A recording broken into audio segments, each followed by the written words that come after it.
Hi.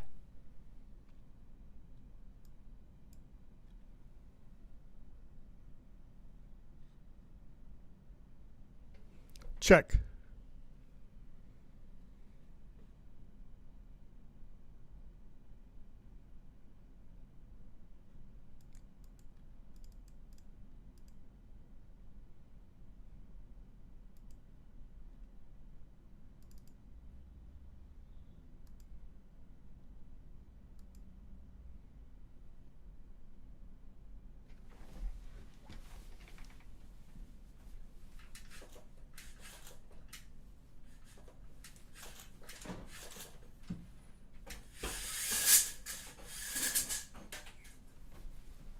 Okay, I'm going on there right now.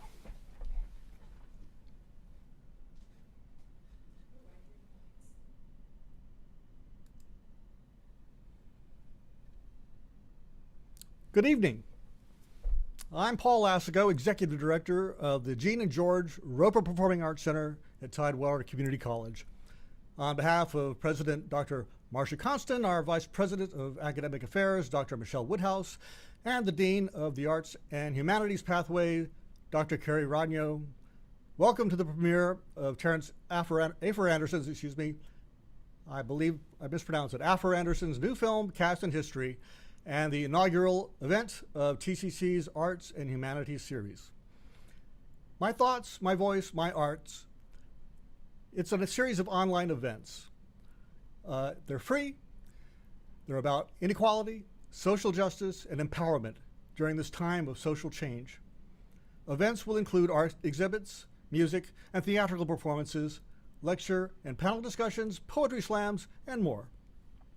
Cast in History, a film is by Terrence Afer Anderson, a Norfolk native and an award-winning playwright, director, actor, and filmmaker. Originally written by Terrence as a stage play, he has envisioned it anew in the medium of film.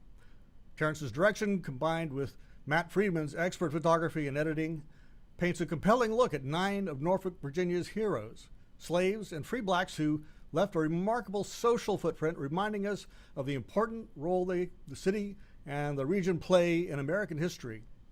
Ultimately, it is a story of their humble lives, their struggles, their joy and grief, and ultimately their triumph. For those of you who view this in future years, it is now September of 2020, when we are still in the grip of the COVID-19 pandemic.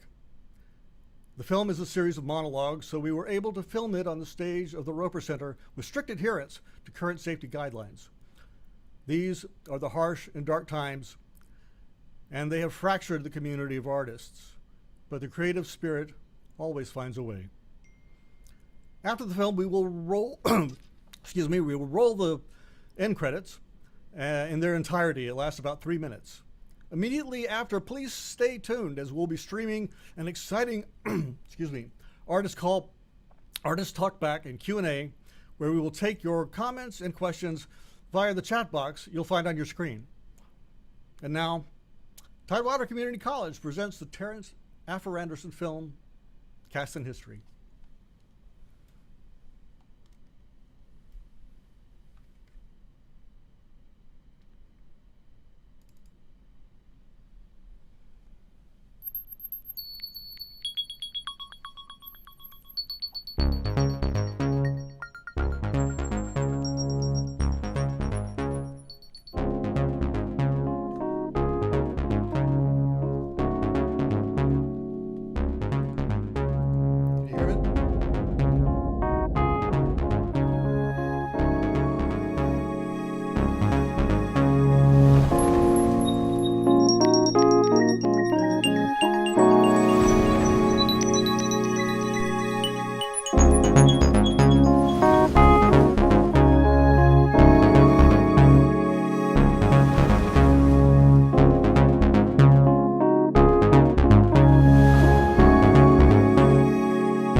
My name is Henry Jackson, and I am a river pilot.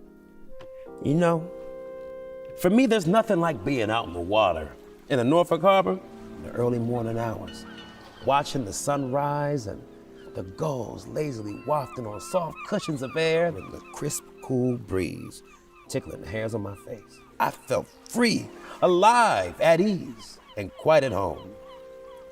But there's many a manner of freedom, you see. And black folks, of course, in Norfolk, in the 1800s, we were chiefly enslaved. But there were a few exceptions to the rule. And each of us, regardless of what we thought our social or political boundaries were, we sought out our own measure of freedom in our day-to-day existence. And for me, that was being on the water. And my son, yeah, my son, he too was hooked on that same brand of freedom. But things happened differently for him. When it came time for William to finally get his license, they had changed the local maritime law so that way you had to be an American citizen to even become a boat pilot. You see, I must have ruffled some feathers because they didn't really cotton to a black man being able to experience the kind of freedom that I knew on these local waters. And I guess to have two of us just would have been too much for them. William, like myself. Of course, we weren't considered citizens, so they refused to give him his license. But then, something most marvelous and astounding had happened. A group of local white businessmen, friends I didn't even know I had, right here in Norfolk, in the early 1800s at that. They rallied behind my boy, and they petitioned the courts to make an exception in his case. And William eventually got his license. And so the rest, as they say, is history. And that is what I've come here to talk to you all about today. History. Most specifically, black history in and around the Norfolk area. And I was selected to give you this tour through history because I am a navigator. And it appears that there are some old salts in this Hampton Roads region, still to this day, that know a good thing when they see one. And I must admit, I'll cut a smart image in all of my seaman's regalia, don't I? But enough about me, don't even get me started. The mortal flesh may have withered away over a century ago, but there is plenty of life in this old spirit. And when I saw them dusting off my old uniform, and they had created a little pier for me too, it didn't take no incantation to bring me back to life. And so now I'm going to introduce you all to a few friends that I met while sailing through the annals of Norfolk history. But like I said, it took one or two artifacts to get this salty dog's blood flowing again. So it's going to require the same for me to muster up my friends as well. As a matter of fact, I got something right here for you. Now, you see, this old piece of parchment here was given to me by my friend, Mr. Saul Matthews. Now, Saul, you see, he comes long before me, from the time of the American Revolution. And his was quite the interesting tale, much like many of you have never heard before. But I'll have Mr. Saul tell it for himself.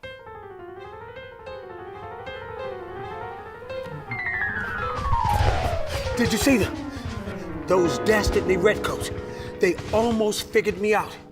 They almost realized that I wasn't a friend to them after all. Those British, so high and mighty. Now, if they thought that the colonists were an uncouth bunch of rebels and renegades, mostly needing to be ruled by the crown, you can imagine what they thought of Africans. Black people from a distant culture. They thought that we were unintelligent, heathen, primitives, incapable of reasoned thought. I certainly wasn't, and neither was the other people who looked like me. I was especially smart and cunning. I used their own prejudice against them. I was what they called a double agent during the Revolutionary War. Now, you must know, I certainly didn't like my situation. Let's just say I was not happy living as a colonial. I would have much rather had the choice of where I lived and how I was living, but things as they were, I felt that I would have fared much better fighting with people who were engaged in a war for their own independence than fighting with people who were greatly responsible for my being enslaved in the first place. So, I was a patriot, passionate, determined, and crafty. I managed to get embedded deep within the British ranks. Of course, they mostly gave me menial tasks of servitude, things they felt only an idiot like myself could do. And I let them believe that too. Here was my thick-headed look.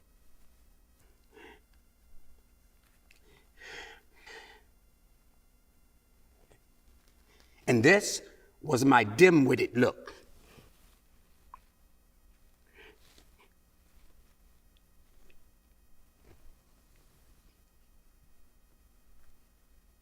But this was my look of being completely befuddled.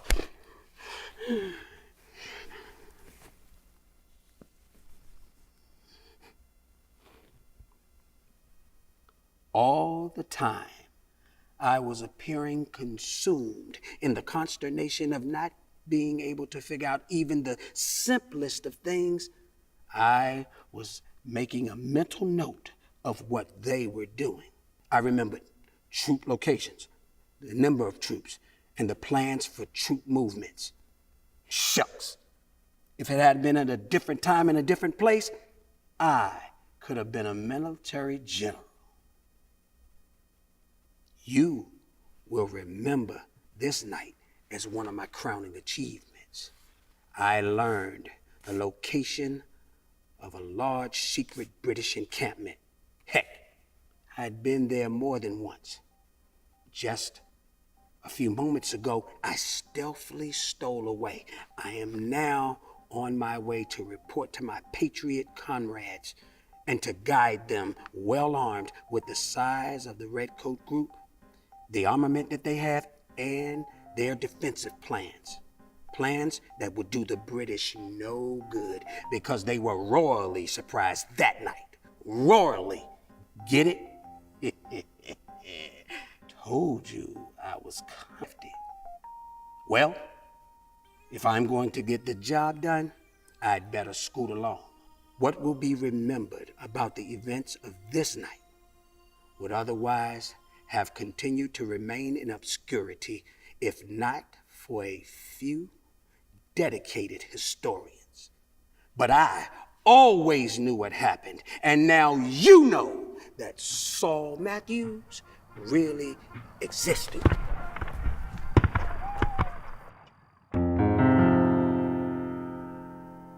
My God, Henry, look at all these people, Negroes and white folks all watching, some together, some married, all watching at the same time.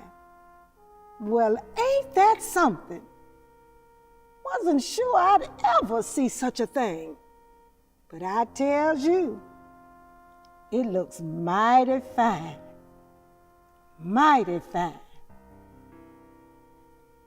And this new technology, what do y'all call it? The internet?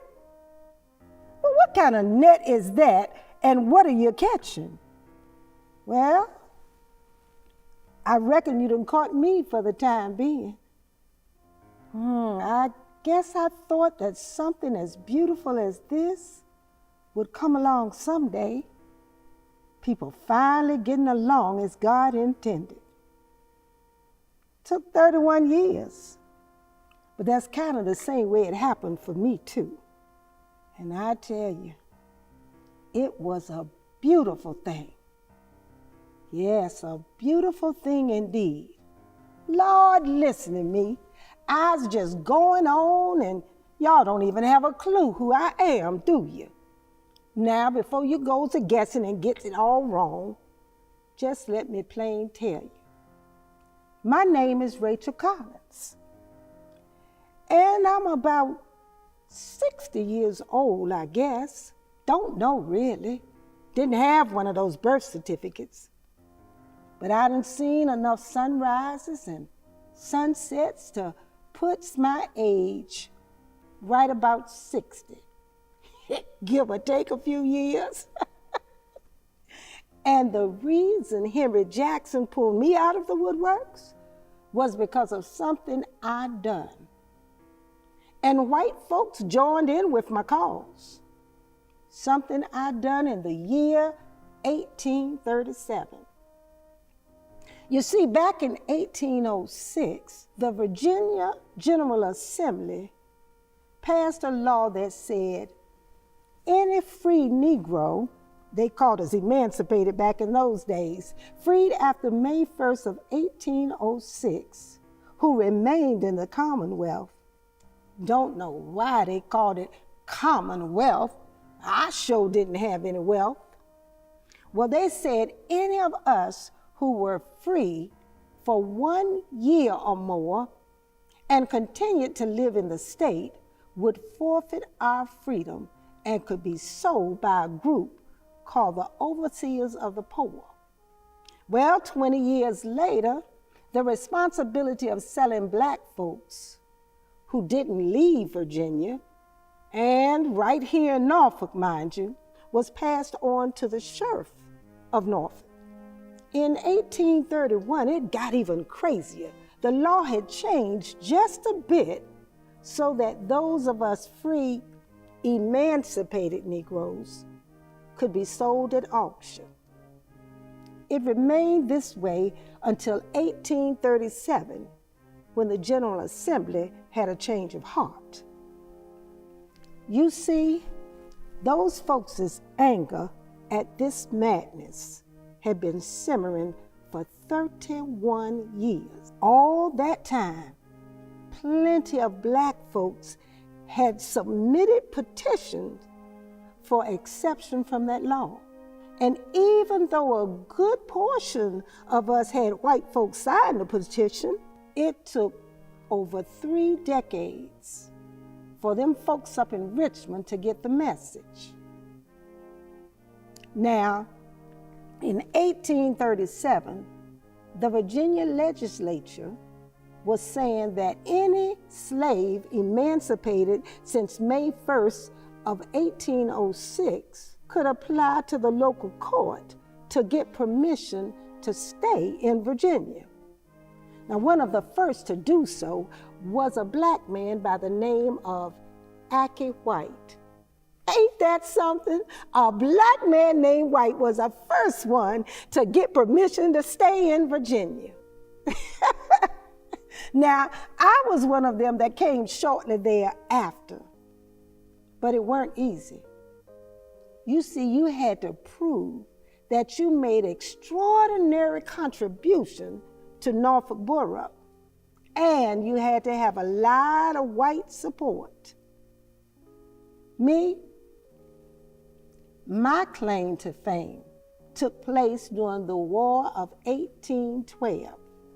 I know you learned all of that in your history books, but if you really want to relive it, you ought to go and visit Fort Norfolk. Yep, the place is still there. Fort Norfolk was an important place during the War of 1812. Now, don't many folks know this, but the War of 1812 didn't reach Norfolk until February of 1813.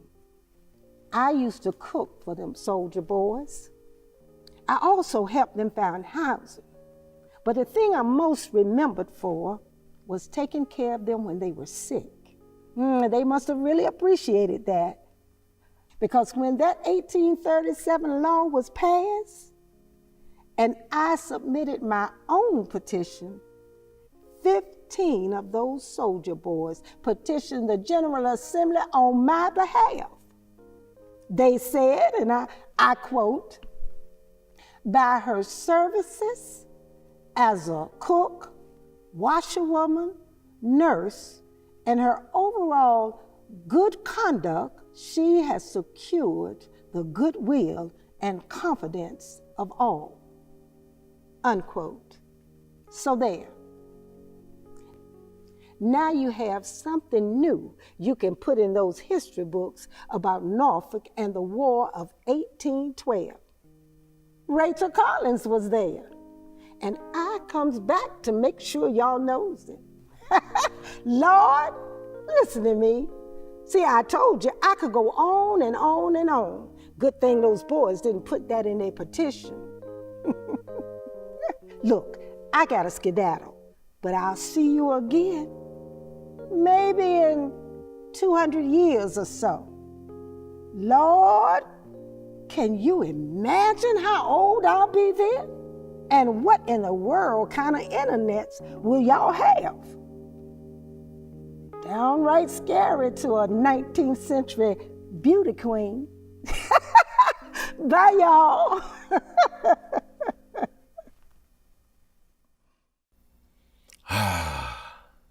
Nothing like a freshly brewed cup of coffee. The perfect item to introduce our next guest, Mr. Shadrach Menkens.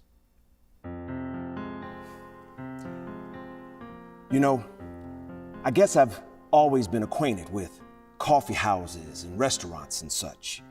My first owners, Thomas and Ann Glenn, they owned an establishment in Norfolk called the Glenn's Eagle Tavern.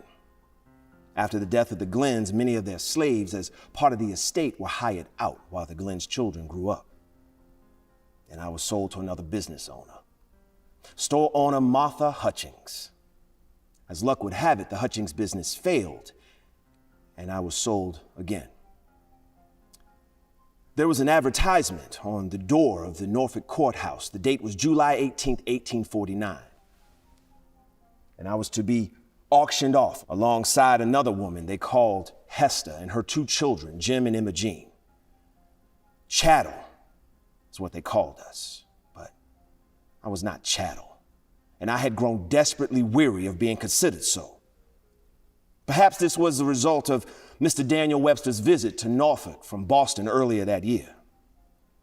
Maybe I was inspired by this orator, this lawyer, this politician. Webster was on the record for being fervently opposed to slavery, despite his many allegiances in the South. He put his career in great peril for taking such a position, but all I knew was that I'd had enough.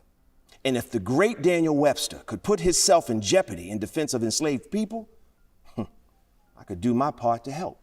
So I decided it was time to flee.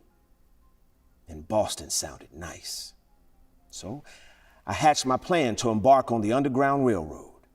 Many people are just now realizing how important the city of Norfolk and the Norfolk Harbor particularly were as points of departure on the Underground Railroad. Henry, weren't you a boat captain on the Norfolk Harbor? You wouldn't know anything about the Underground Railroad, would you? Well, I guess some events in history we'll just have to leave to the imagination. Anyway, I somehow found my way to Boston. And I remember looking for a mirror to see if I looked any different as a freedman. But I realized I didn't need a mirror. I felt it with every fiber of my being.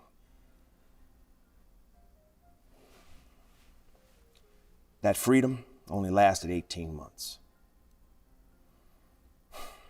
On September 18th, 1850, the United States Congress passed the Fugitive Slave Act, which essentially made me a criminal. And just 6 months later, on Saturday morning, February 15th, 1851 to be exact, 2 U.S. Marshals disguised themselves as customers and arrested me while I was serving breakfast to patrons at the Taft's Cornhill Coffee House. They took me to the courthouse for my hearing. A defense team was quickly assembled with some of Boston's top lawyers, Robert Morris, Richard Henry Dana Jr. They filed a petition of writ of habeas corpus with the Supreme Judicial Court. But Chief Justice Lemuel Shaw, he rejected that petition. Incensed, a large crowd of black and white folk stormed the courthouse and overpowered the armed marshals and whisked me away to Canada. You know, I'll always be thankful to black Boston leaders like Lewis Hayden and John Smith, who themselves would face trial eventually for being the architects and participating in my successful flight to freedom.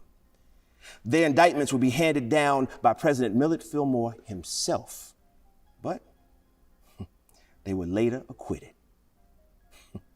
Yes, it was quite an adventure. But there is one unfortunate conclusion to the life and times of Shadrach Menkens. You see, I've always been rather fond of its smell, but I do so despise coffee. I bid you adieu.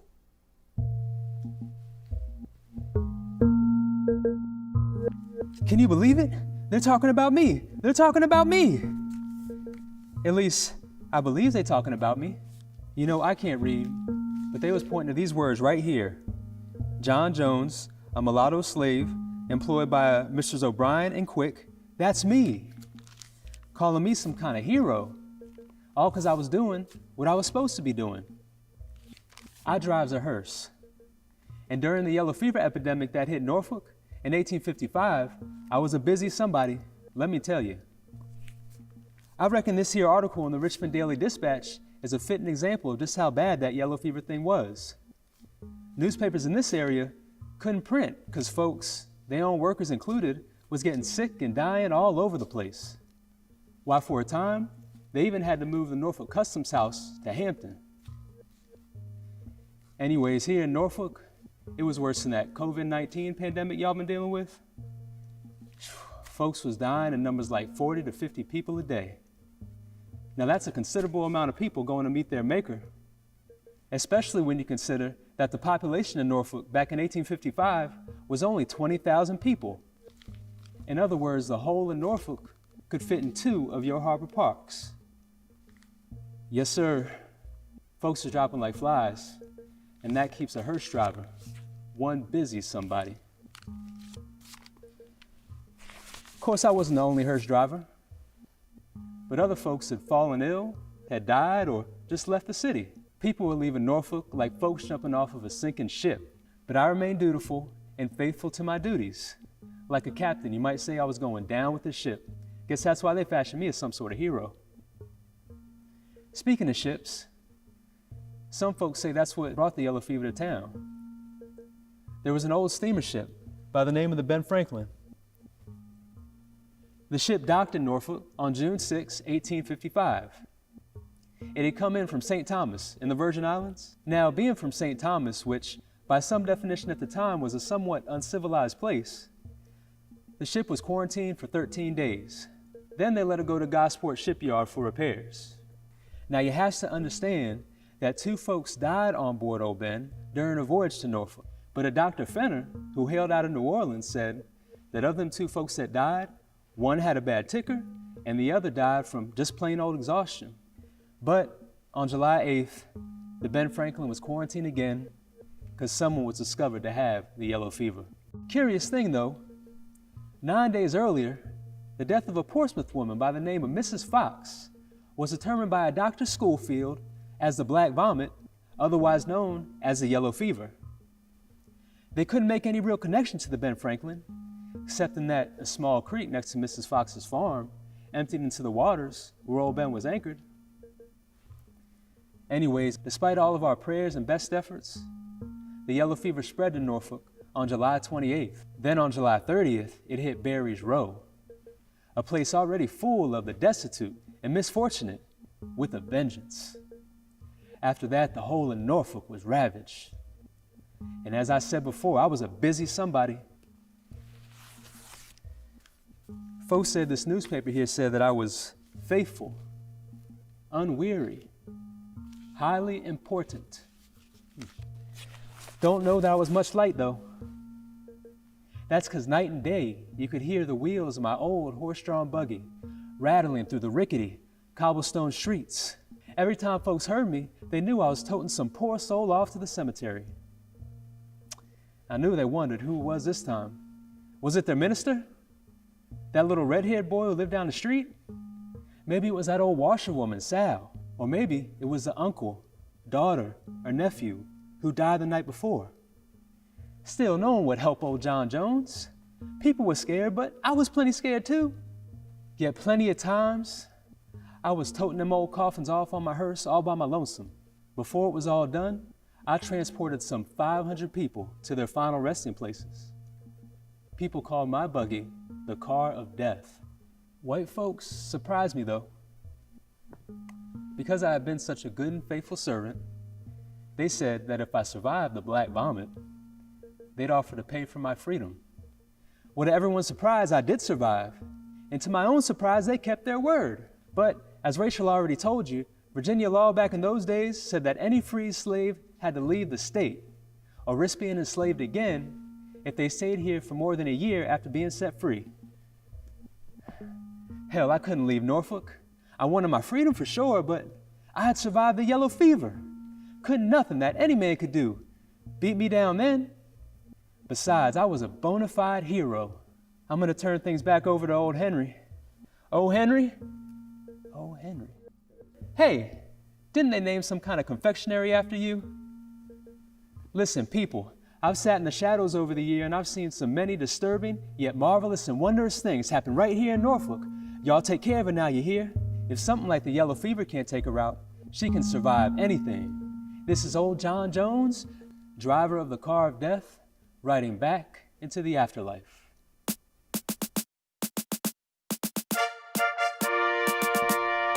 Sergeant William Carney, reporting his orders, sir. At ease, Sergeant. Proceed.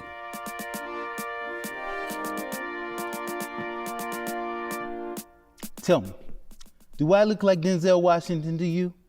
Rather, does Denzel Washington look like me?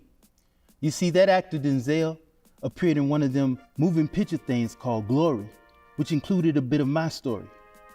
You see, I was the member of the 54th Massachusetts Colored Infantry that planted the American flag at Fort Wagner, just outside of Charleston, South Carolina, on July 18, 1863.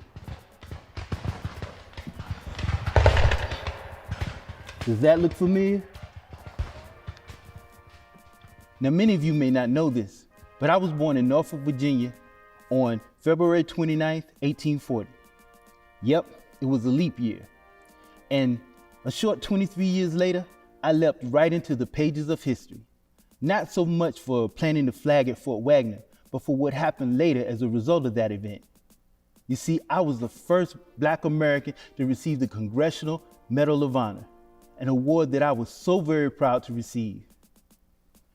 Now, like my mother, I was born a slave, but when I was 14 years of age, she had me attend a secret school where I learned to read and write, which was a very rare thing for little Black boys in Virginia back in those days. After our master, a man we called Mr. Carney, died, I was emancipated and moved to New Bedford, Massachusetts, where my intent was to continue my schooling and become a minister.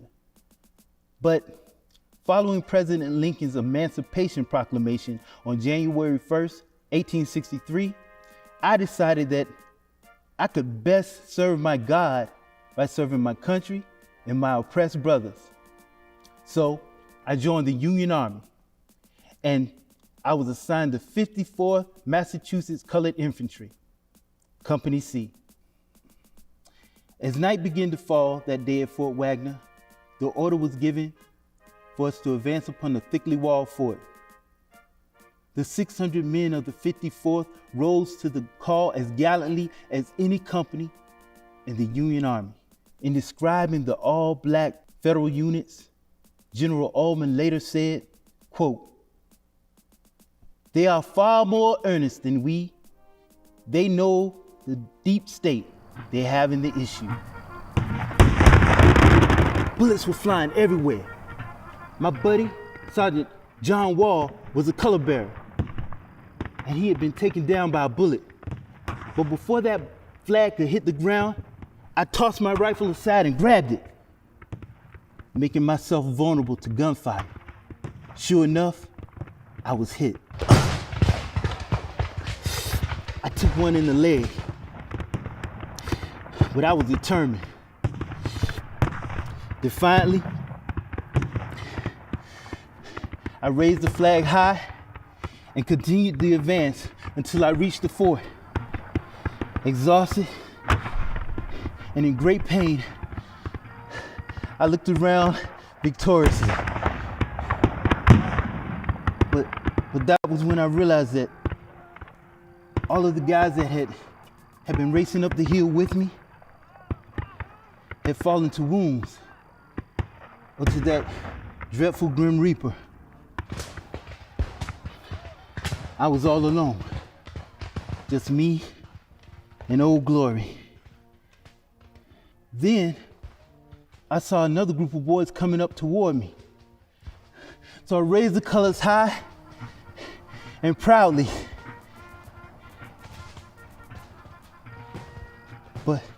But these were not my boys. They were Confederates. But before I could get away, I was hit again. That's when I realized I had better get the hell out of there. So I wrapped the flag around the pole and began running down the embankment. While running, I fell into a ditch and found myself chest deep in water. But I don't know what came over me. I guess my freedom. The freedom promised to me by this flag I was carrying meant so much to me that I raised it high out of the water. This must have really angered the Rebs, because they started shooting at me like crazy. I took one in the chest.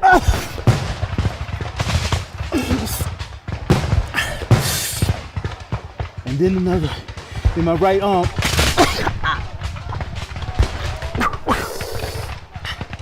And still another in my right leg.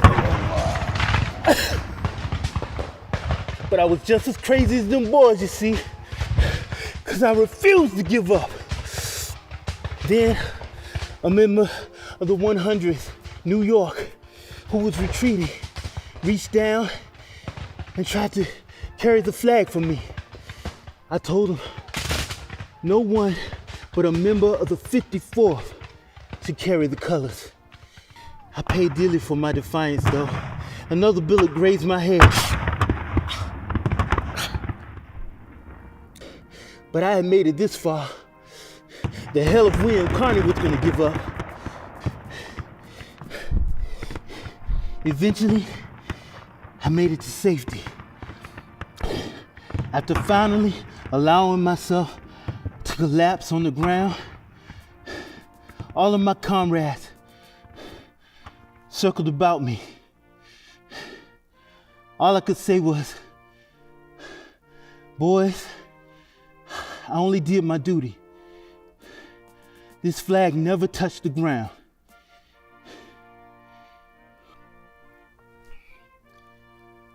A few months later, propped up by a cane, I posed for a photograph with the very flag that I had sacrificed so much to carry. And for those of you who may doubt my story,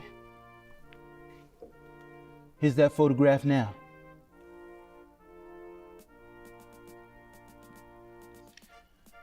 I never did become a minister, but on May 23rd, 1900, I received the Congressional Medal of Honor, the first black man ever to receive such an honor. I fought heroically in the Civil War for God, for country, and for you. Remember all those who died for this flag, whether you stand proudly or kneel reverently when it flies. I have thrown down the gauntlet for you. What will you do to share with others the great history of so many people like me, like your own heroes, like you who have lived in and have experienced life in Norfolk, Hampton Roads, Virginia, and the US of A. This is Sergeant William Carney of the 54th Massachusetts, signing off.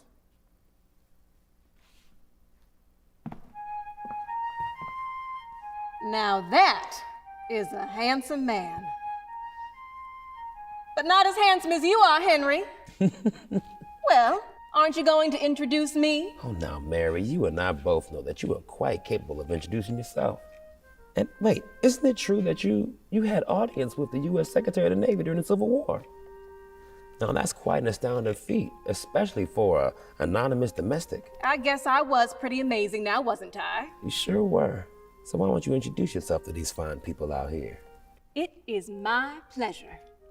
Now, who would have thought that today, an obscure 19th century black domestic would rush forth from anonymity?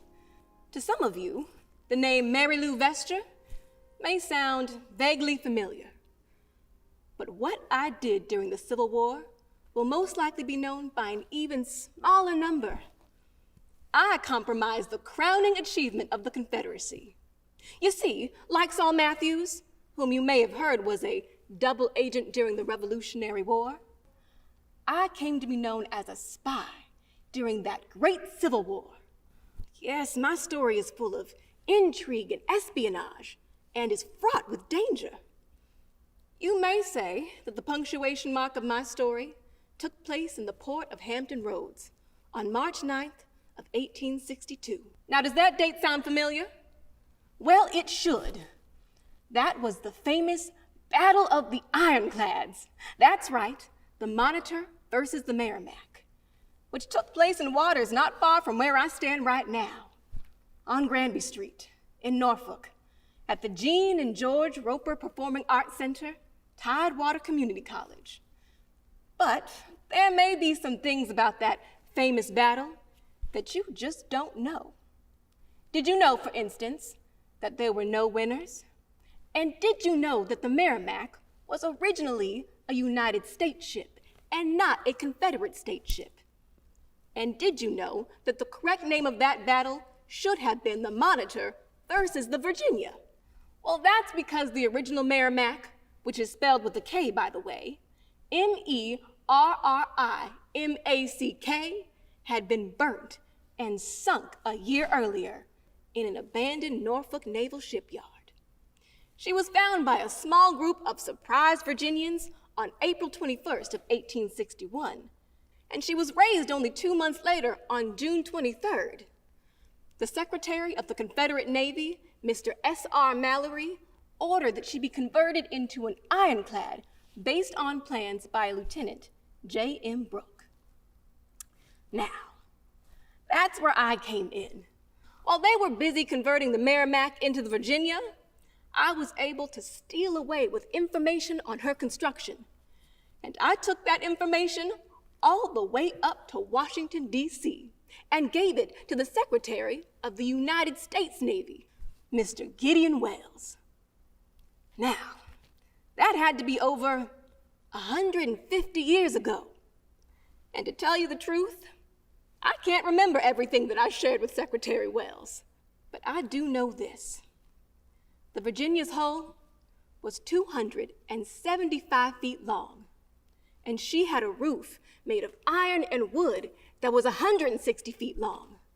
She carried 10 guns, 4 Brooke rifles, and 6 of those 9-inch Dahlgren shell guns. Now, the CSS Virginia's engines were the original engines inherited from her service in the United States fleet. But they were in pretty bad condition and had been condemned by the feds. And though they weren't at all happy about what they had been given to work with, those Southern engineers were pretty resourceful in making updates to those engines. Yes, despite all the challenges, those Confederate engineers were resolute in their determination to finish the transformation. The Virginia was to be commissioned on February of 1862, and they realized that goal in the last week of that month. the Virginia was to have a crew of 320 men. Now, you may be wondering, how can an anonymous black woman get this type of information on such an important vessel in the Confederate Navy? Well, you remember those ingenious and resourceful Southern engineers I was telling you about? Well, the 1880 Norfolk population census has me listed as a housekeeper for one of those fellers. And yes, I did work for one of those engineers. Yeah, he was one of those fellers in charge of turning the Merrimack into the Virginia at the old Gosport Naval Shipyard. You can find out a whole lot of information about people and what they're up to when you're cleaning their house. Yes, Secretary Gideon Wells thought I was a great housekeeper. Why, those people up in Washington, D.C. really appreciated what I had done, and somebody wrote it down somewhere. And that's how old Henry learned about me and asked me to come to speak here with you on this fine evening.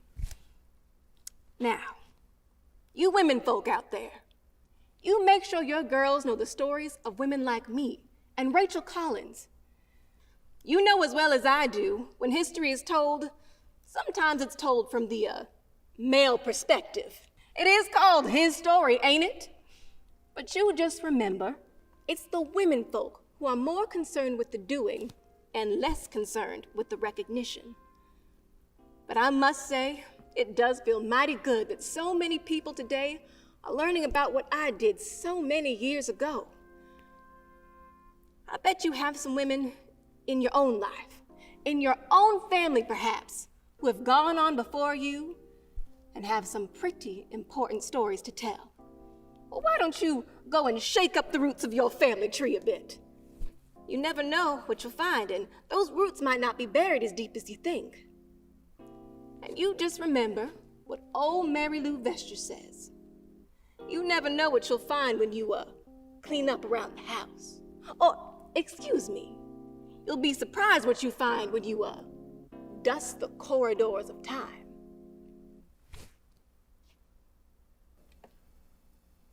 Now it seems I've reached a bit of a dilemma.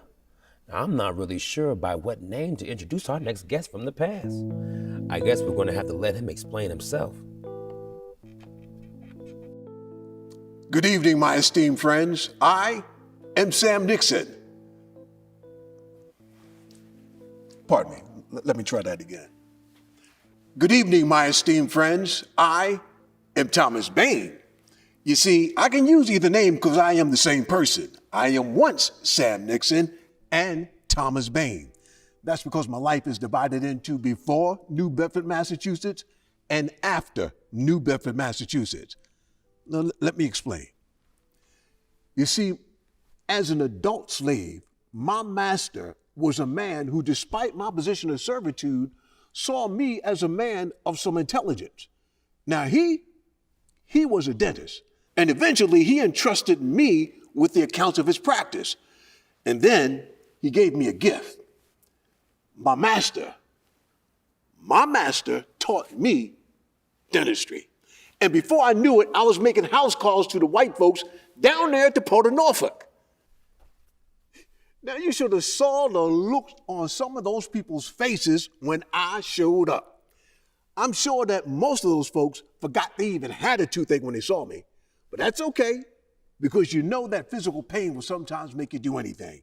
So before you knew it, it didn't matter if I was black or white. And then I became well known in the white community for easing the pain, pulling the teeth, and a good range of dental practices that made me a trusted man of some repute. So now I decided to work the evening hours. Now, I know, I understand, that sounds like a risky enterprise, but people, you got to understand that by working the evening hours, in that I saw opportunity and a plan. Now remember, I made house calls down there around the Port of Norfolk, and I knew a lot of the people that worked on the water pretty well. Some of those folks were steamship captains who would do almost anything for a price. So I thought, for a price, that maybe some of these men might consider taking on some human cargo. You know, slaves, people in the same predicament as me. And you know what? I was right. Because of that plan, soon I became a prolific agent for the Norfolk branch of the Underground Railroad. And I stole slaves away on those boats and helped them find their way to Philadelphia. And from there, they went to other northern cities and beyond, even to Canada. But I guess I was a tad bit too prolific, because one day I received an ominous letter. And it said the folks in Norfolk were beginning to become suspicious of my dental work, suspecting that I was freeing more than just defective teeth in Norfolk, easing more than just pain from toothaches. Didn't take long for me to realize that I too needed to hop aboard one of those stealthy freedom boats leaving Norfolk. So I made my escape in the year 1855. And you already heard that was the year that the yellow fever epidemic gripped the town of Norfolk. Now, I went to Philadelphia. And during the 1850s, Philadelphia had already established itself as indeed a city of brotherly love. For not only did they extend great help to Norfolk and Portsmouth during the yellow fever crisis, they even sent 8 black nurses. Now, there are a lot of white folks up there in Philadelphia, especially among the Quakers. And those folks, they were busier agents than I on the Underground Railroad. And I sent slaves up to Philadelphia myself, and that's where I was headed to. But we encountered some difficulty along the way. So I had to disembark the ship in New Jersey, and I sought out the Quakers. And then I found myself at the home of a woman by the name of Abigail Goodwin. Now, anxious to help, Miss Goodwin, she wrote a letter to William Still in Philadelphia. Now, as kind and as helpful as Miss Goodwin was, apparently she had some difficulty accepting who I was and what I did. I mean, come on, after all, a black slave dentist from Norfolk, I get it. But I walked to Philadelphia. But it was not long after I arrived that my suspicion about Miss Goodwin were well placed, because in that letter she wrote to Mr. Still, she described me as, quote, an imposter and a braggart. This brought me considerable consternation, because not long after I arrived in Philadelphia, Mr. Still interviewed me to verify my story. Now, there's something you need to know right now about Mr. Still. See, he was a member of the Pennsylvania Anti-Slavery Society and had become the new leader of the Philadelphia Vigilance Committee. Well-organized group of people that served as a pivotal depot for the Underground Railroad. So my interview with Mr. Still was both intense as it was in depth. And I became so frustrated that I pondered loosening a few teeth just so I could prove that I was the dentist that I proclaimed to be. But that wasn't necessary. Eventually, I was able to convince them that I am Sam Nixon, that I am a dentist, and that I too am an important agent for the Underground Railroad. As a matter of fact, eventually, they actually helped me with my flight to New Bedford. Now, New Bedford, let me tell you, now that was a grand place. I see why so many slaves in bondage found their way there. And there are a lot of us up there too. So I decided to change my name. But I can't tell you why I chose the name Thomas Baine.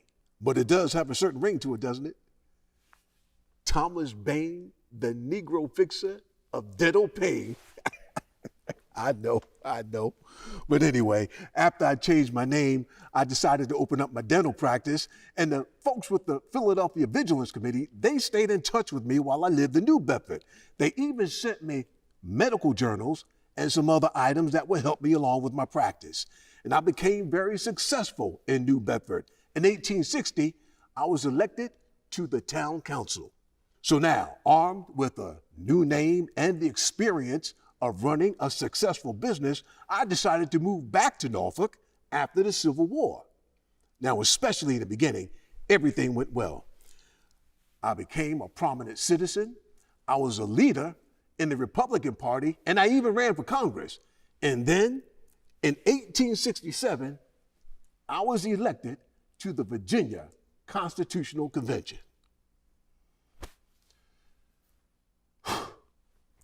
But that's when things started to get dicey for me. Remember that Quaker woman I told you about? Abigail Goodwin? She said I brag too much. Well, apparently, to some degree, she wasn't too far off base. I mean, she was correct a little bit, because during the Virginia Constitutional Convention, I fired up the ire of my colleagues because I was boasting and bragging about my African heritage. And those folks seemed to think that I was like some child from the moon, you know, a lunatic.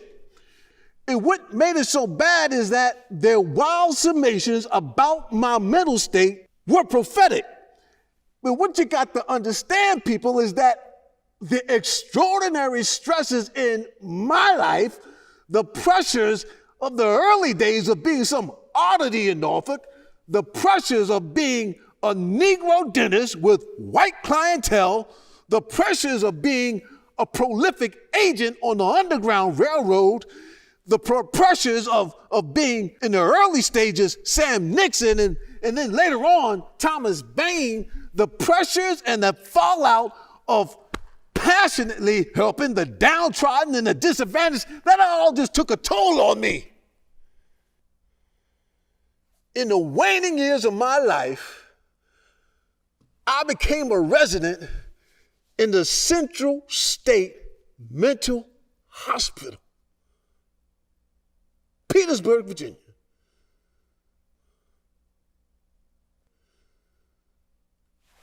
Was that all just a ruse? You know, that hospital many people believe was just a refuge, a retirement home for well-to-do black folks like me. So I guess I did a few things right in my life, because you find people in Norfolk even named a street after me, Baine Avenue, in the Broad Creek section of the city. Now you folks ought to take a stroll down that avenue one day, as I now stroll on back into history. But wait, I want to thank you for your time. I want to thank you for the tribute. You know, in heaven, there is no insanity. Now open wide. And say thank you, Dr. Baine.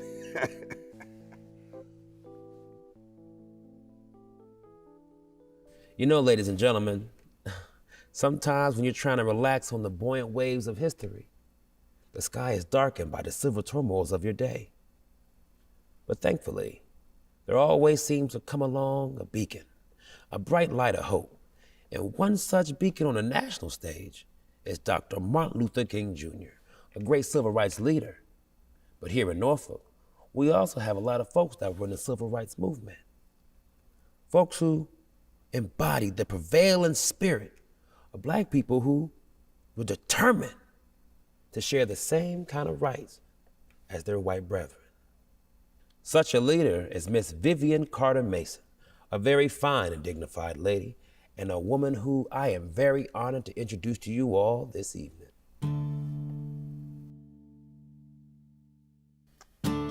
Good evening.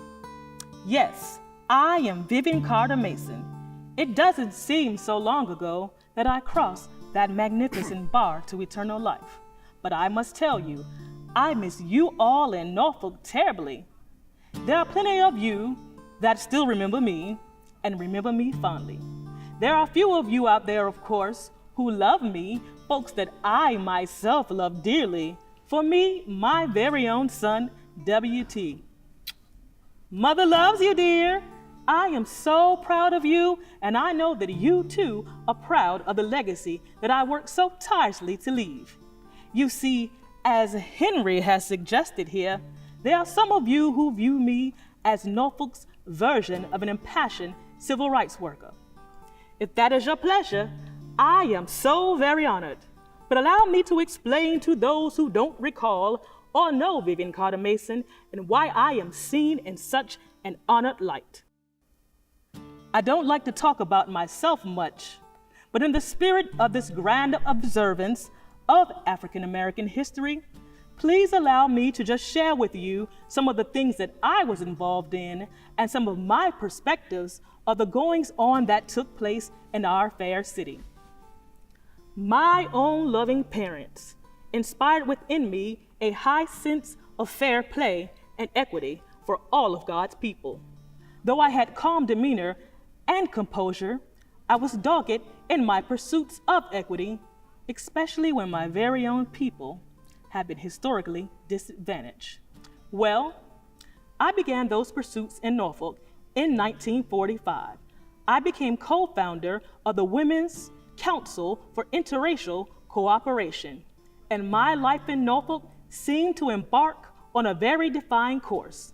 Sometimes who we become in life is shaped by our reaction to what we face. 9 years later, when the U.S. Supreme Court announced the landmark 1954 Brown versus Board of Education decision mandating the integration of public schools, things began to get very challenging in Norfolk. Elated, many Black folk began trying to enroll their children in white schools.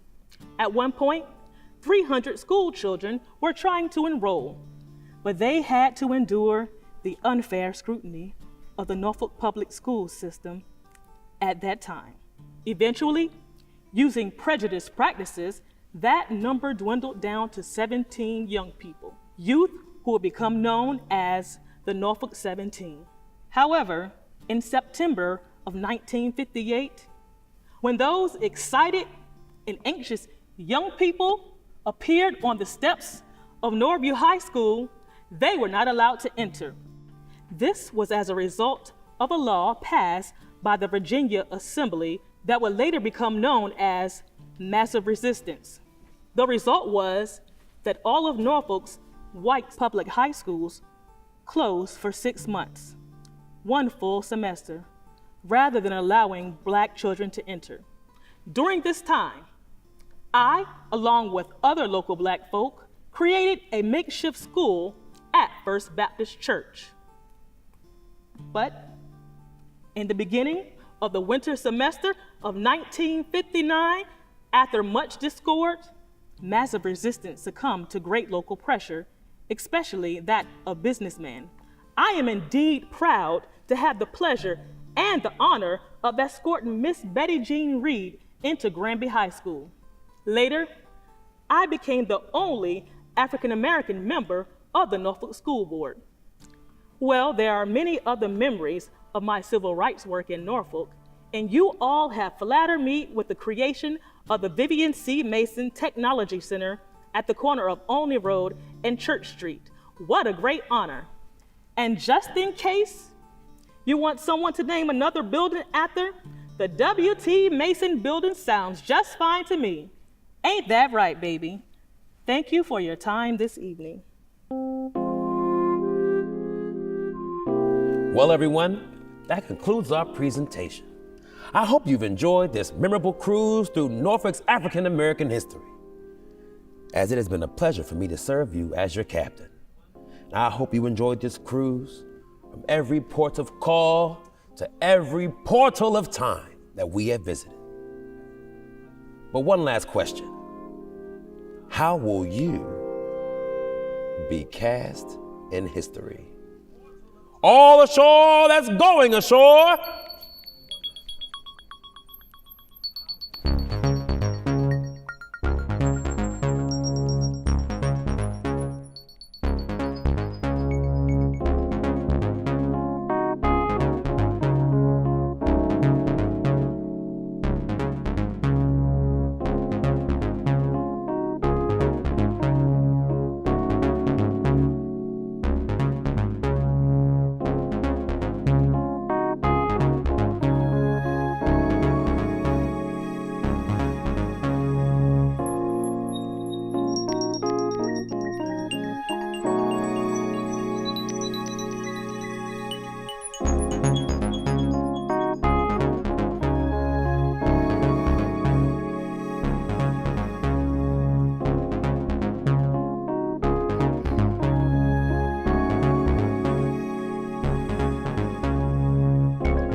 I apologize. I think I was on mute. Welcome. Thank you for watching the wonderful film. And without further ado, here's the cast and company of Cast in History.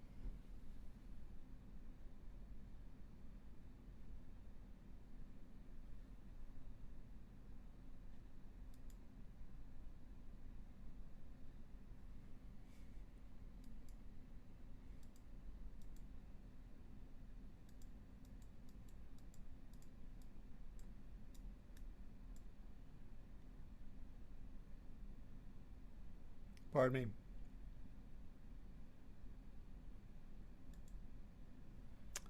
Terrence.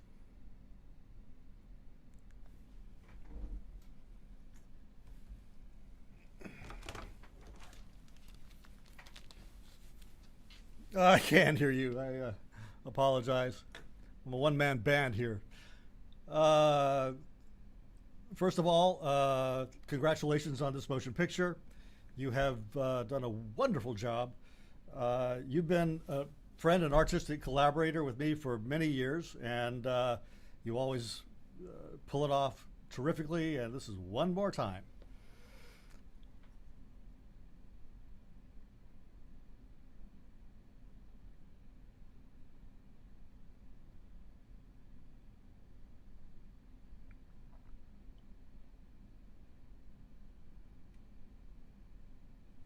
I'm going to put it on speaker view right now so we can all see each other.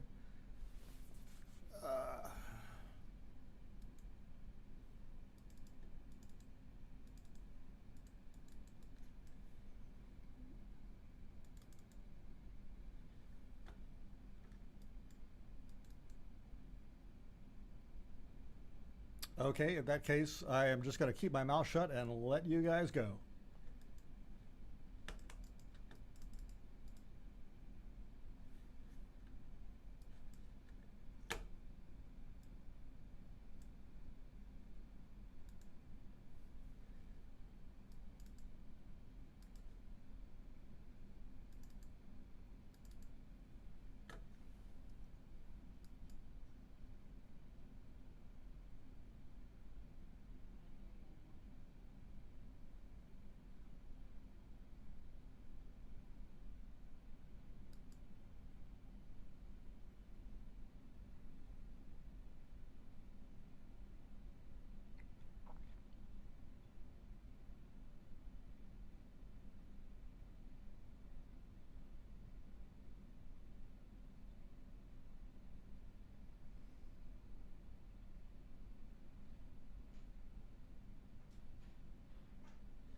You know, maybe we could answer some questions just on the chat on YouTube for a moment.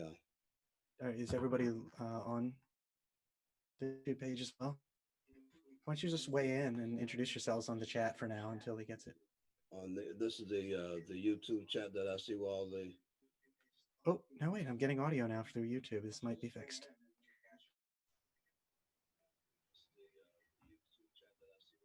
Yeah.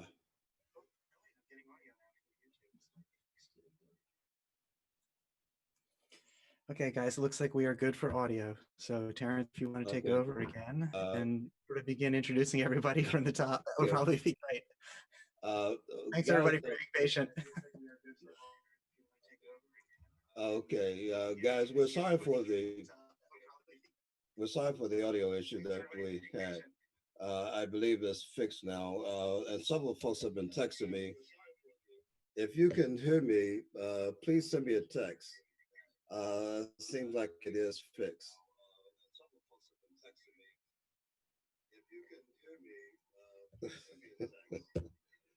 Okay. All right. So, guys, I want to thank everyone for joining us this evening, and again, apologies for the audio challenges that we had. As I noted earlier, this has been a process that has been on an accelerated pace, quite an accelerated pace. And we pulled everything together in less than 2 weeks. And from the audition deadline to the actual shooting of the footage.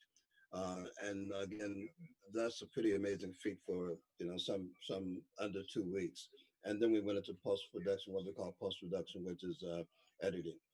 And so it's been a great pleasure to work with everyone that's been involved in this production, beginning with Paul Lassico, a dear friend whom we've known for a number of years, and have done some creative shows in the past. I've been blessed to have that experience. And I'm also very blessed to work for the very first time with someone with whom I've had great respect for quite a long time. And that's Matt Friedman, director of photography, as well as editor, and also a producer of this project. And my cast has just been superb to work with. And if you can imagine, because of COVID, we have not had typical rehearsals. All of our rehearsals were virtual rehearsals because it's a new experience for everyone. But I believe that everyone pretty much came through.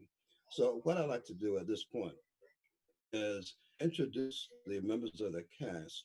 And as I introduce them, they will just bid you a quick greeting. And then after everyone is introduced, we will take any questions that you have in the chat. And again, thank you so very much for your patience. Our tour guide tonight, appropriately cast as a river pilot, a navigator, and that is Mr. Zachary Hines II, who portrayed Henry Jackson. He's a Virginia native. He's been involved in all forms of culture. He's a great musician, composer, singer. He is honored to participate in this project, chronicling little-known history of his people. Just a very quick greeting. Just a very quick greeting, Zach. Just tell them hi. Well, definitely. Hello, everybody. My name is Zach Really Hines II. Like you said, it's definitely a pleasure to perform as Henry Jackson in this episode of Cast in History. May there be many more, and thanks for watching. Okay, next up is, and I'm doing this in order of appearance, is Mr. Carl West.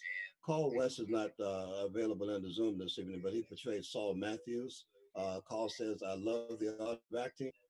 He thanks his creator for touching him in his soul to give him that spirit of being a creative artist.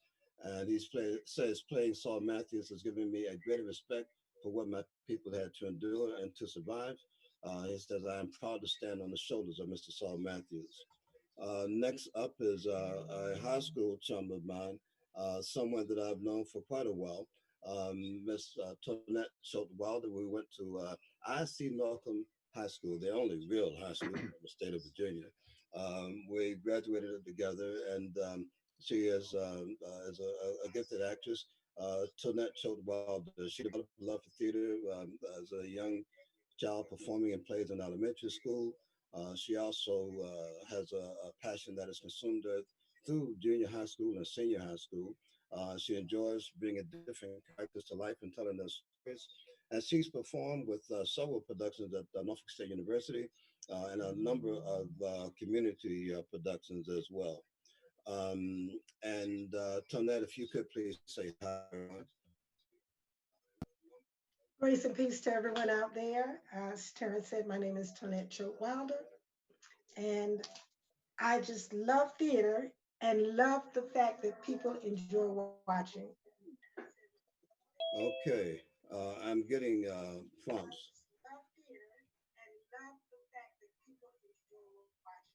Okay, Paul, if you could hear me, Anthony Britt portrayed Sergeant Carney is waiting to get in. It looks like he's in the waiting room. If you could please. I'm here. Oh, you are here there? Yeah, I'm here now. Okay, all right. Sorry about that. No Okay.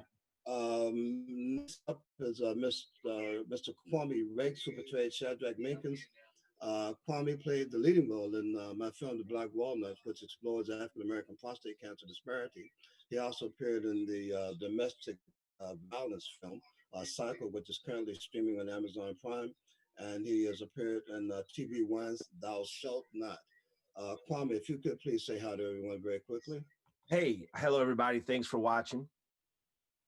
And next up, we have Mr. Joseph McMahon. I commented earlier that we pulled everything together in less than 2 weeks. Joseph came to us about 5 days, no more than 5 days. I had replaced someone in the cast, and Joseph stepped in like 5 days, no more than 5 days again, to step into the role of Jon Jones. Joseph is excited to make his acting debut. He's originally from Springfield, Virginia, a place I'm very familiar with and drove through there this weekend, actually. He now works as a civil engineer in Norfolk. He's grateful for the opportunity to tell the story of the lesser known yet significant figure in our local and national history, Mr. Jon Jones. Joe, if you could please say hi to everyone very quickly. Hello, everyone. Great to be here. Next up is Anthony Tony Britt, Sergeant William Carney. He portrayed Sergeant Carney. He's been active in local theater and Norfolk and Portsmouth off and on since 1998. He's honored to portray Sergeant William Carney in what is only his second time on film. Tony, say hi to everyone very quickly. Hello, everybody. Next up is Jasmine Hopkins, who portrayed Mary Lou Vester. Jasmine is still to be playing Civil War spy Mary Lou Vester. Jasmine is a longtime participant and patron of the arts in Norfolk, having performed with the Horror Players, Norfolk State University Theater, and Topwater Community College. Jasmine, give your greetings to everyone, please. Yeah, absolutely. So as Karen said, my name is Jan Hopkins. It was a blessing to be part of this show, and I hope that you all enjoyed it and learned something from it. So thank you all for joining us tonight. Next up is another dear friend, Mr. Sheldon Ingram, who Sam Nixon, also known as Thomas Baine. Sheldon is a 33-year broadcast journalist from Atlantic City, New Jersey, who received numerous awards for a wide range of television news reports. He majored in broadcast journalism at Morris Brown College and Clark Atlanta University. He began as an intern at CNN. He moved into WRCB TV, Chattanooga, WBEC TV in Norfolk. That's where I met him when he was living in Norfolk before. And he's now with WTAE TV in Pittsburgh. This is his first professional appearance in the leading role. His first professional appearance in the leading role was a Virginia premiere of Charles Fuller's Pulitzer Prize winning play, which is something I also directed and where we first met him. Sheldon, please say hi to everyone. I wanted to say good evening, everyone. It was a pleasure to be able to join this wonderful cast and to reunite with Terrence. A learning experience for myself. I wanted to give honor to Sam Nixon. And again, it's just a pleasure to be with the rest of the cast. I feel like everyone is a longtime friend, even though I just met them for the first time. And finally, we have Ms. Sharon Smith. I'm not sure that Sharon is in the Zoom. If you are, Sharon, do please say hi. Sharon appeared as a lady in green and for colored girls who consider suicide when the rainbow is enough. Eveline and the Wiz, Old Harriet and Freedom Train, and the dual roles of Delilah and Sister Caroline in From Pimp to Preacher, Petey Wheatstraw's Revival, and a host of other different appearances. Sharon, are you in the Zoom? Now I'm here. Good evening, everybody. Thank you for joining in tonight. I enjoyed working with the cast and crew of the production. Good, good, good. Okay.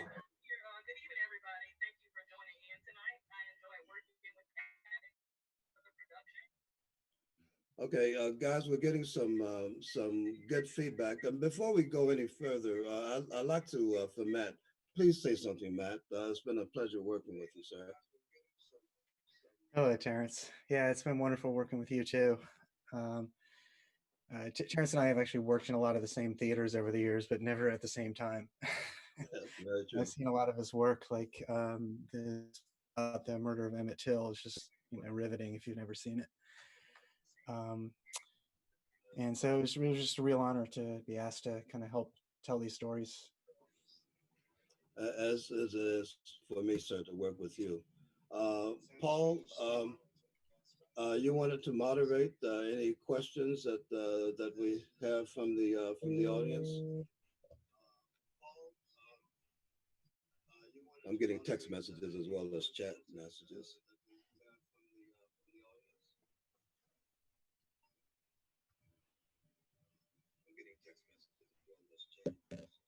Okay. In the absence of any questions, let me just take another quick peek.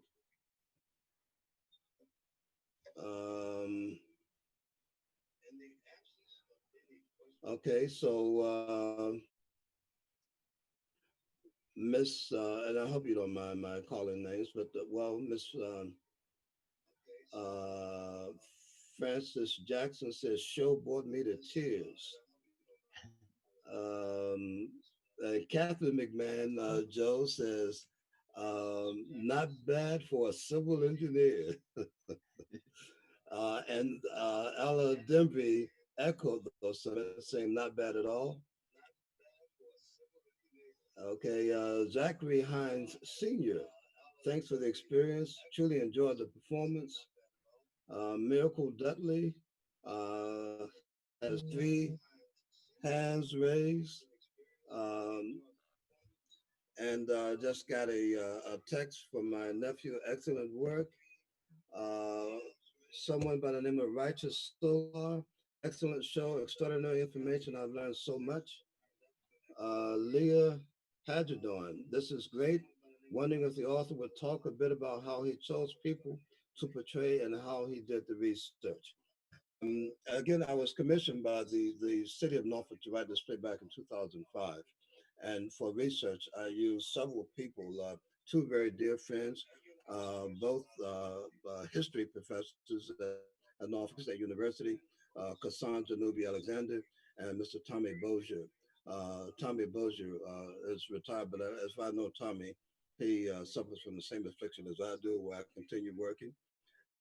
And also got a lot of assistance from Peggy Hill McPhillips, who was the city historian and with the Norfolk Historical Society. For this production, I also want to acknowledge Troy Velos, the Sergeant Memorial Room at the Norfolk Public Library at Sloper. The way I chose people, after having done the research, there were so many different people. But I wanted to choose people that were basically obscure, but had done amazing things, had accomplished a lot of things despite the bondage that they had, even though some were free, what we call free blacks, they still suffer from a matter of bondage.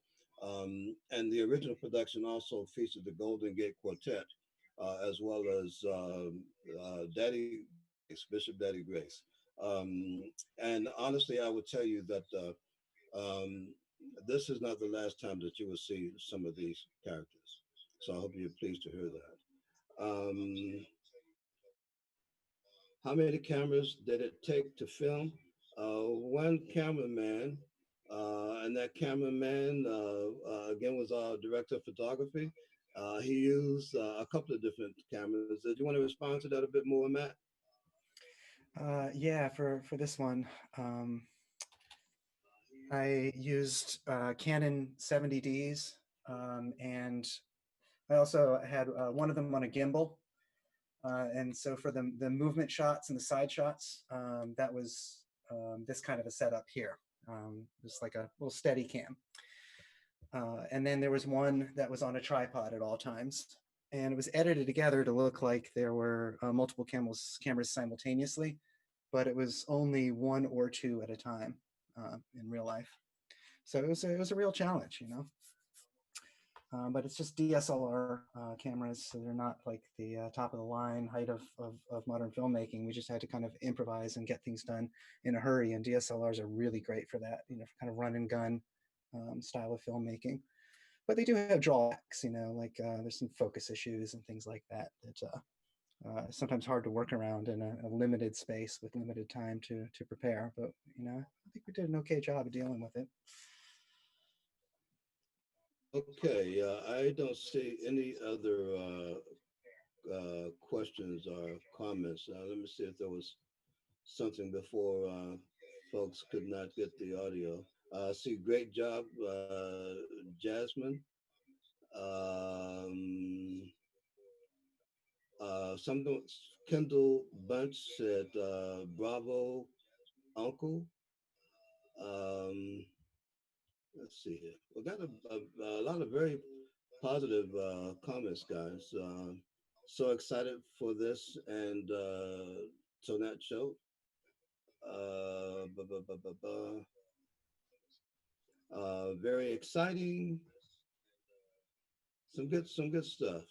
Um, I got someone from Seattle, Washington that was watching, as well as someone from Pittsburgh, Sheldon.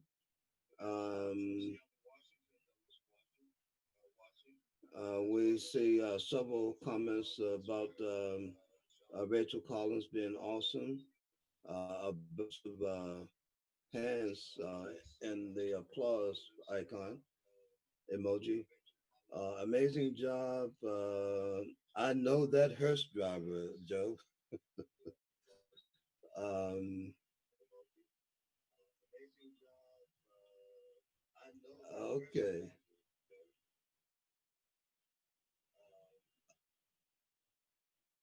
Uh, oh, very good stuff. Very, very good stuff. Poetry. Hello from California. This is very entertaining. Someone from California. Um, okay. Great job, Jasmine. Really enjoying this. So, guys, folks really seem to have enjoyed the show. We got amazing Sheldon, bravo, Sheldon. Again, poetry. So just very good stuff. And let me just check one more time to see if there's any other comments that I may have missed.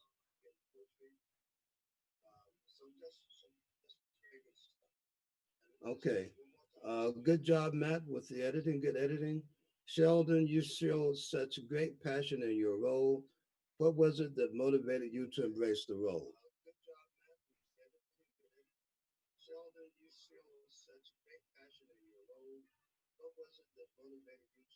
Terrence, you broke up a little bit on that question. Can you repeat that? Repeat that, please. Okay. The question from Patricia Leach is, what was it motivated you to embrace the role? Hmm. Well, the fundamental approach is to leave myself at the front door before I go in and become Sam Buxton. And you know, understanding the script that was given to me, understanding the life that he lived, I was just motivated by his life and tried to bring a vivid reality to the viewers had a chance to see it. But he lived an extraordinary life, and as I said earlier, I wanted to, you know, bring honor to what he did and try to make his life a vivid reality for us today. Okay, and we have a similar question. Someone says they hope to see this on Netflix. So do we. And there's a similar question for Tonette. The comment is the depiction of Rachel Collins was amazing. Could the actress talk about that experience? Okay. The thing that motivated me is, her persistence in doing the things that she did under the circumstances and situations that were going on. I had to literally go down to the waterfront and just stand there in the rain and just ask the creator to let me embrace the spirit of Rachel so that I could tell her story in a way that would make her proud.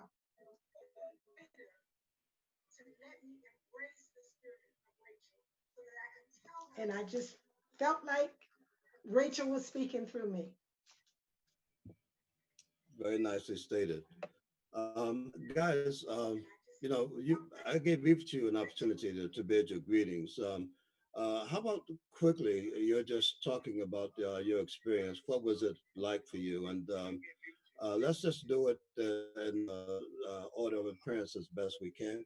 We'll start off with you, Zach. What was it like portraying Henry Jackson, a real person from history? Well, first, it was an honor, of course, to be able to participate. Receiving a script and learning about the character, then the paradigm of being the first of your kind to be able to, trailblaze the water and be a river pilot. The story of seeing a similar experience with his own son and how the things that changed for the obstacles. The major thing that stood out to me when it came to just representing that character and telling his particular story that stands on history was it was kind of expressing the power of creating a legacy, the importance of legacy, and knowing that Henry was solely responsible as an individual to set forth to fight for a legacy for his own children and into the future, that even to this day expressed as someone who's just embodying this historical figure for it to resonate to this present day for those of us who have ancestors who live in this area that have fought and trailblazed to make a difference in that manner.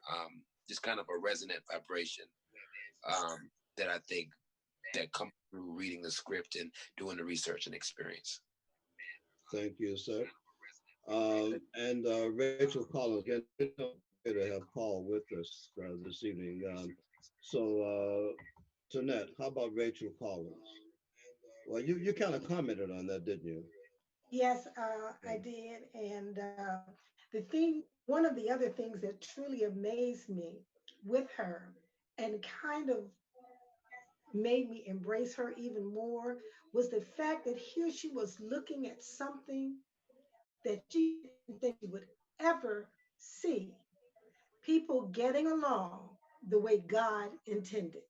And that is where we are today as people. Very nice stated. Incoming message. Very nicely stated. I'm on a Zoom right now. Sorry. I'm sorry, guys. I didn't realize I had my phone on. So in any event, let's continue here. Let's go next with Shadrach Menkens. Yes. First, I want to thank you, Terrence, Matt, and Paul for the opportunity. And Terrence, is always a learning experience with your projects. The research that you did for this project was amazing because a lot of the characters I wasn't familiar with, unfortunately, until this production. But the one thing that really stood out to me was no one really knows their purpose until it's presented to them, whether it be by mistake, whether it be by unfortunate events. A lot of us have dreams and a lot of us have ambitions, but sometimes it takes a push or it takes a nudge for the greatness to come out. And a lot of these characters, amazing work, just bringing them to life and giving us an understanding of who they were. And hopefully this will prompt more research into these characters, because they were real people. So the biggest thing, Terrence, thank you, man. Amazing opportunity. And the cast was amazing. And I can't wait until the next production. Yeah. Thank you, sir. Okay, and we have Mr. Joe McMahon. What was it like for you, Joe, stepping in the last minute like this to take over that role? Yes, sir. So it was definitely a little hectic, just learning all the lines very quickly and trying to get into the character, but definitely got some good coaching from you, Terrence. Remember one of the things early on was, a lot of these characters may not have known that, a lot of people would be hearing their story all these years later. So just kind of embodying that excitement that the character would have, just realizing that, their stories come into light and, very significant, important figures in our history whose stories, really need to be told. So it was just, a pleasure to be part of that process. And just really, really glad to be a part of it. Delighted to have you involved, sir. Thank you. Okay. Next up, let's have Mr. Anthony Britt. Your thoughts? Hey everybody. Can you hear me? I was very honored to play Mr. Carney, Sergeant Carney. I did some research of my own, and I mean he was a great man, all the way. I mean, he lived to be 68. I found out, and he had, even though what I researched, I didn't find out exactly what the accident was, but he died from injuries from a elevator accident, which is kind of weird. But when he was discharged, I mean, he got honorable discharge from the military service the following year after he had planted the flag in 1864, and then he came back to New Bedford, Massachusetts, and he worked for a brief time, like attending the lights in that city, the street lights in that city. And shortly after that, he joined the postal service, and he remained in the postal service for the rest of his life, basically for 32 years at least.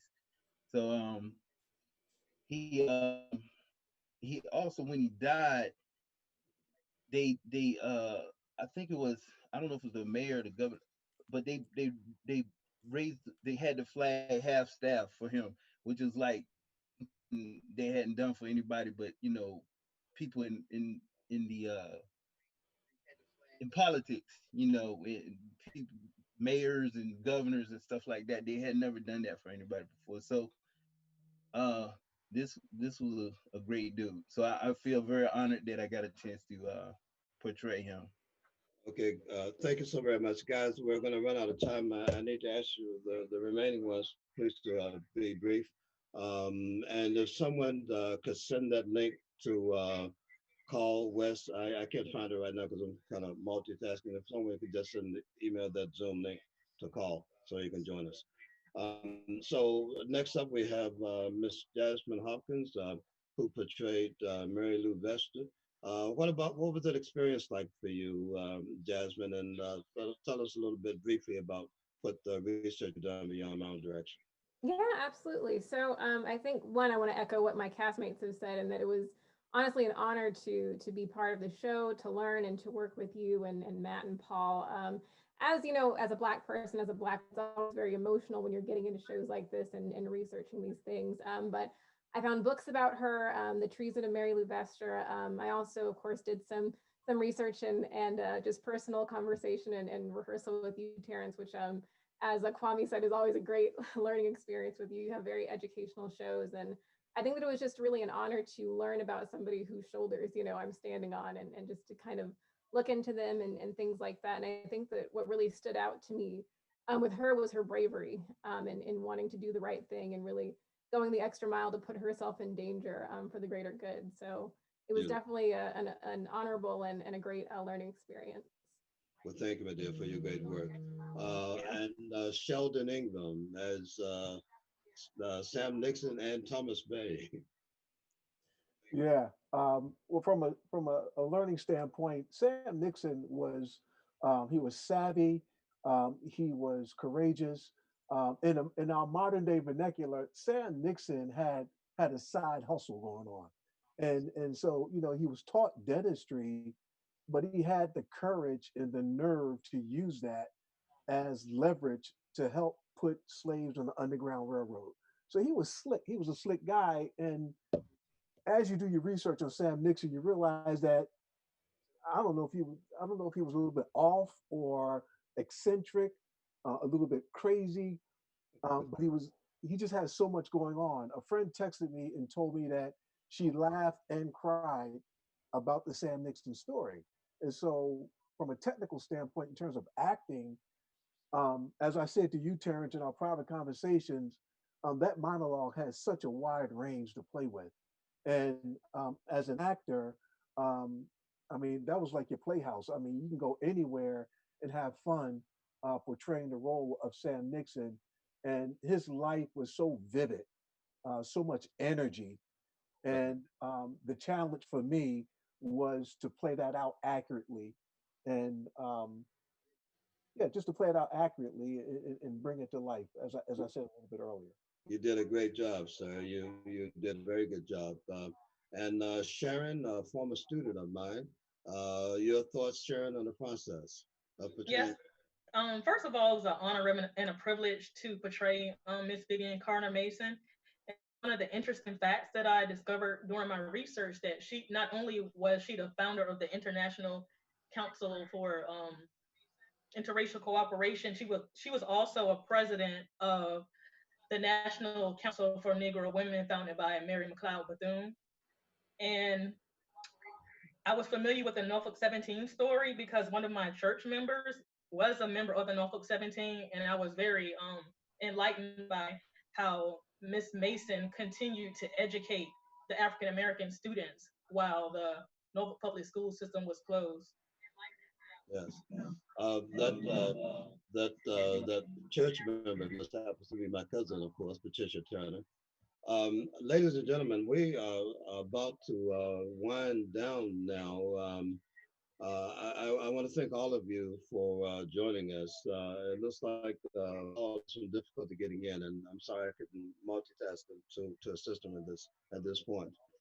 Again, he plays Saul Matthews, and Carl is a good guy. I've known him for a number of years, and I mean, it's just a great guy. Paul, turning it back over to you, sir. I think I am.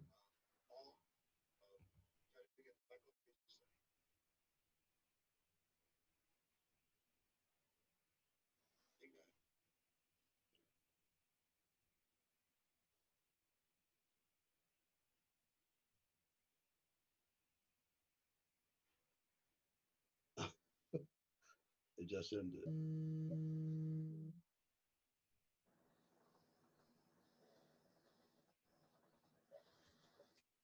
So,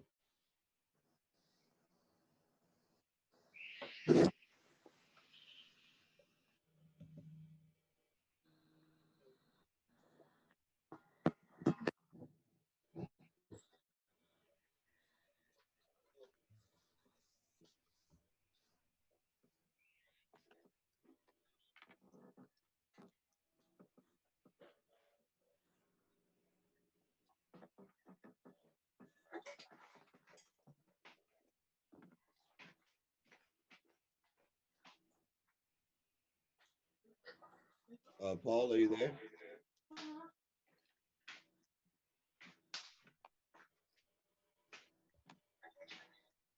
Okay, guys, I'm going to sign off here. I don't know if you can still hear us, but thank you so very much for joining us. We absolutely, truly do appreciate it. Good night. Good night. Good night, guys. Hey, everybody. Good night. Good night. Good night. Good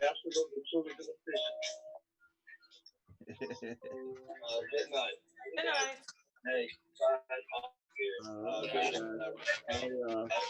I think I heard the whole thing was wrong. I don't know.